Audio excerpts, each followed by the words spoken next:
Welcome back to Obscurus Gaming, and today we will be taking a look at the top 10 most disappointing Switch games I have played to date.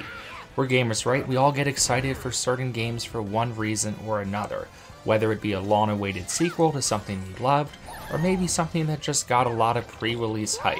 But in the end, these here are just incredibly disappointing efforts. To be clear, they're not necessarily bad games, although some of them definitely are, but are all just games I was really excited to play, only to be disappointed in the end.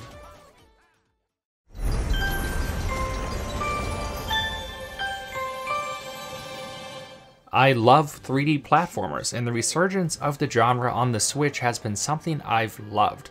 When we found out a new IP was coming from a major studio headed by the creator of Sonic, Balan Wonderworld was a great reason to get excited. Unfortunately, the result is an unpolished and awkward mess, and perhaps the most universally bashed game on the console to date. I also come from the era of extreme sports video games, but I haven't played a biking MX vs ATV game since the PS2 and GameCube era. I got myself excited over the latest entry, only to find it's one of the worst in-your-face microtransaction games out there, combined with gameplay that never felt all that great. Not a terrible game, but just not what I was hoping or expecting. 1-2 Switch should have never been a standalone game for the console. It has some neat concepts, but acts more like a tech demo than a true Switch game. Had it been included with the console, like Wii Sports once was, it would not come close to making this list, but the shallow and at times boring experience it creates is just extremely disappointing, even when setting lower expectations as a launch title. This is probably my most controversial pick for this list, but Splatoon 3 is disappointing to me, as it's one of the safest sequels I have ever seen. There just isn't enough content here to justify another entry in the series, in my opinion. They really needed to modernize the online integration, add local co-op, or something to truly set this iteration apart from Splatoon 2. Again, Splatoon 3 is not bad, just disappointing. Conceptually, Mario Golf Super Rush sounds absolutely amazing on paper, story mode in the Mario universe, funky new golf battle modes, and more, but it really has a lack of identity that makes it fall flat. I'll go into more detail here in the linked video, but the game controls like a lifeless arcade golf experience with a lack of true depth. This, combined with a complete lack of content at launch, made the game fall incredibly flat for me and fall way short of expectations. Skatebird is the most indie experience on this list, so I hesitate to include it here, but it got a ton of pre-release hype from the indie community that it warrants a spot. The game sucks. I love a good Tony Hawk clone, but this is not it.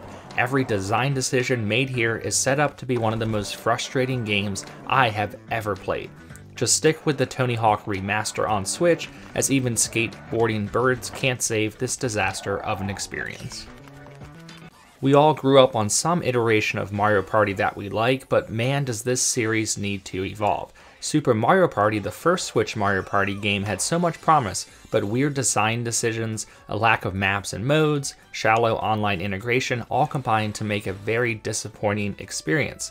So much so that the next iteration, Mario Party Superstars, addressed some of these issues, even if that game is also in a desperate need of content. At this point, I just don't think we'll ever get a Mario Party game that truly addresses what fans want.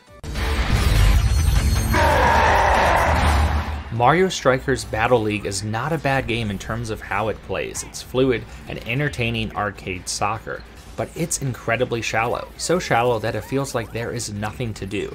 What is there in terms of off and online game modes is a choppy experience at best. Unless you're in need of a $60 local multiplayer game, stay clear. This feels like it should be a $20 game at most.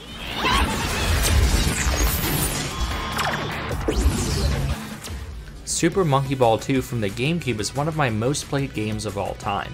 Unfortunately, every entry since then has lost its way for one reason or another.